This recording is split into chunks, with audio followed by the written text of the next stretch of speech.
আফার jersey পরলে আফার মতোই লাগে, খেলোয়াড়ের মতন লাগে না। আফাই যেমন দিনের পর রাইতে চুরি করে প্রধানমন্ত্রী ছিল, তোরা তোমার পার গোল হাতে দিয়ে কাঁপলিছিল। তবে এই গরমেই বাঁচা যায় না, খালি মাঠে ভালো খেললে হয় না, খাটো ভালো খেলতে। ও তার তো আবার কোনো দিন আবার কাপ লইয়া দাঁড়ায় রয়েছে। আমরা তো কাপ লইছি, এর লেগে আমরা কাপ লয়ে দাঁড়া রয়েছি। তোমরা তো নিজের চোখে জীবনে কাপ লইতে দাও না। 36 বছর পর কাপ লয়া কি একটা গরম থাকো, 3টা কাপ লইছে এমন পর্যন্ত, তবে এই গরমেই টিকতে পারতাছি না। আর যদি আমগো মতো 5টা কাপ লইতি তাহলে তো ভিসা পাসপোর্ট ছাড়াই দেশ ছাড়া করে দিতি আমগরে। বাপদাদার আমলে কটা কাপ লয়ে রাখছিল, ওটি লিয়ে খালি ফালাফালি করো। তোরা যে 3টা কাপ কেমনে লইছ সেটা সবাই দেখছে, সবাই জানে। একটা লইছে চিটিং কইরা, একটা লইছে সাত দিয়া, আর একটা মনকা ডিবাক্সের সামনে গিয়ে হইয়া পড়ো যেন তোরে পেনাল্টি দেয়। আমগো মতো 5টা কাপ লইয়া দেখা, এর পরে কথা কইছ। আইছে 36 বছর পর কাপ লয়া, তো আমরা নিজের চোখে কাপ নিতে দেখছি। দেখো গতবার আমরা কাপ লইছি না, এবার আমরা কাপ লমু। কাপ লইয়া টানা দুইবার কাপ লওয়ার রেকর্ড করুম। দেখো কোনো রেকর্ডই তো এখন পর্যন্ত তোরা বাদ দেস নেই। পেনাল্টি মিস করার যে রেকর্ড তোকে মেসি হেডাও করে ফেলাইছে। এবার রেকর্ড করুম আমরা, দেখিস দুই চোখ দিয়া। বাপ দাদা করছ না, এবার আমরাই লুমু কাপ। থাক বাবু, তুমি কামের সাথে বেশি গামে গেতেছো। তোমার লিগা ফ্রিজে 7 আপ আছে লুয়ে। তুই 7 আপের কথা কইলি? তুই তো আসলে একটা ব্রেনলেস। তোর মতো আর্জেন্টিনা ফ্যান কো ব্রেন মাথায় থাকে না, ব্রেন থাকে পিছনে। তোর মতো ব্রেনলেস পোলা লাগে আমি সংসার করব না। আইছে আফা, থাক তুই তোর আফা লইয়া। বাবু শোনো না, দললে ঝগড়া করে তুমি বাসা থেকে বাইরে যাবা। তোমার কোনো কথা আমি শুনবো না। আচ্ছা, তুমি যে ব্রাজিল সাপোর্ট করো, আমি মানলাম তুমি ব্রাজিল সাপোর্টার। ওগো খেলা পরে কয়টা বাজে? রাত 4টা বাজে।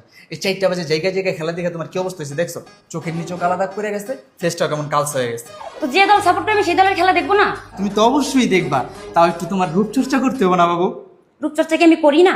এখন যদি আমি কালো হয়ে যাই তাহলে আমার কি করার আছে? আরে তোমার এই প্রবলেমের সলিউশন আছে তো আমার কাছে। ধরো আমি দেখাই, এই যে দেখো, pearl whitening glass skin night cream. এটা যদি তুমি রেগুলার ইউজ করো তাহলে তোমার ফেস 8 থেকে 10 শেড পর্যন্ত ফর্সা হবে। আর তোমার ফেসের যত কালো দাগ আছে, চোখের নিচের কালো দাগ, সবগুলো দূর হয়ে যাবে।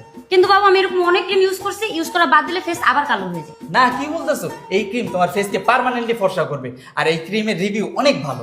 এটা ইউজ করে তুমি যদি কোনো ফলাফল না পাও তাহলে সাথে সাথে মানি ব্যাক গ্যারান্টি। তাহলে তো ভালোই, আমি আজকে থেকে ইউজ করবো এটা। কিন্তু তুমি ভাইবো না একটা ক্রিম দিয়ে তুমি আমার মন গলায় ফেলছো। আরে আবার রাগ করতেছো? আচ্ছা, তোমার এই দল নিয়েই তো সমস্যা। যাও, আজকে থেকে আমি আর্জেন্টিনা বাদ, আজকে থেকে আমি ব্রাজিলের সাপোর্ট করবো। এর মানে তো তুই লয়ালি না, তুই জন্মের পর থেকে আর্জেন্টিনা সাপোর্ট করিস। তুই আমার লেগে দল চেঞ্জ করে ফেলাবি? এর মানে তো তুই আমার থেকে বেটার কোনো মাইয়া যদি পাস তাহলে তুই আমারও চেঞ্জ করে ফেলাবি। আরে বাবু কি বলতেছো? তোর সংসার আমি করতেছি না, তুই থাক, ল তোর কাপ। শালার মেয়ে মানুষ, জায়গায় জায়গায় ঝামেলা। বাবু শোনো বেবিরা, দিনের বেলা যে যেই দল মন চায় সাপোর্ট করো, কোনো সমস্যা নাই। তুমি আর্জেন্টিনা করো, তুমি জার্মানি করো, তুমি ব্রাজিল করো, কোনো প্রবলেম নাই। কিন্তু রাত্রে কিন্তু দল একটাই। হ্যাঁ বাবু, জানি তো তোমার দল। হ্যাঁ, মনে জানি থাকে। কিরে মামা, বুঝলাম না, 3 গার্লফ্রেন্ডে খেলতে পড়ছস? আমরা বেটা একটা পাই না, আর তুই 3টা কেমনি কি মামা? আরে বেটা, এটি সব ধনের খেলা। আরে ধন সম্পদ